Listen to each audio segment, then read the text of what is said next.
I'd like to show you an example of levitating small objects with sound waves.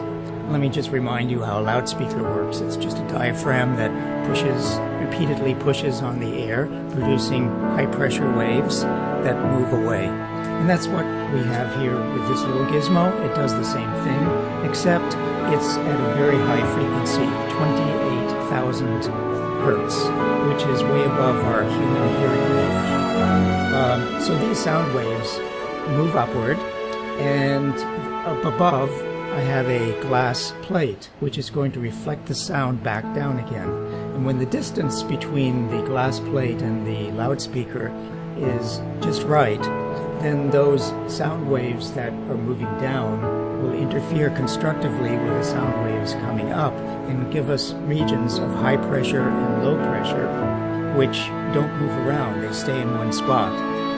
And it's in those high pressure zones that I'm going to try to levitate a small ball. So let me turn on the power, and even though I can't hear it, I'm still going to use ear protection.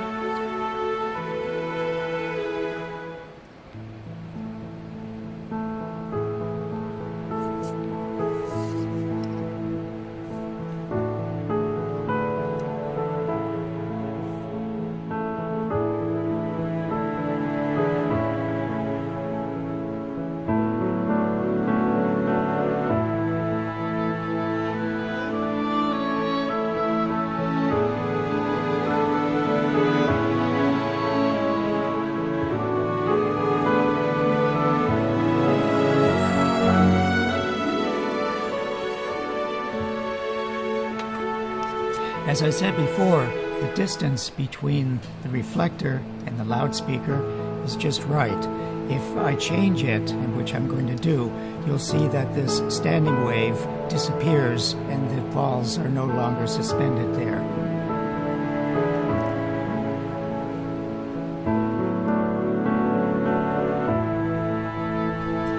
We've now set up the little loudspeaker and the reflector in front of this mirror, which is part of our Schlieren and optic setup. And the purpose of that is to be able to actually see where there are regions of high pressure and low pressure in the air, especially the air between the reflector and the loudspeaker.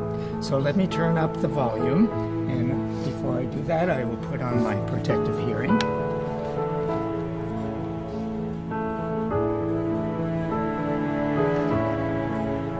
And if I adjust the height of the reflector, there's a point at which you see bands of white, light, and dark.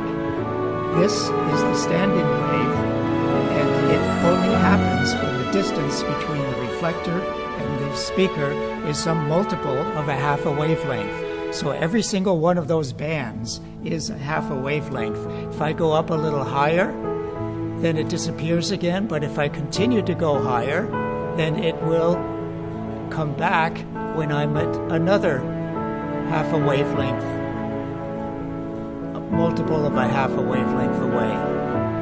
Now it's in these bands that I'm going to place the little balls. And you can see the little ball settles down where there's a bright band. That is the high pressure area.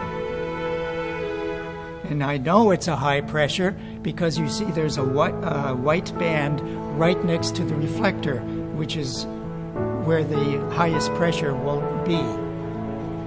If I again change the height, the standing wave goes away and the little balls will fall down.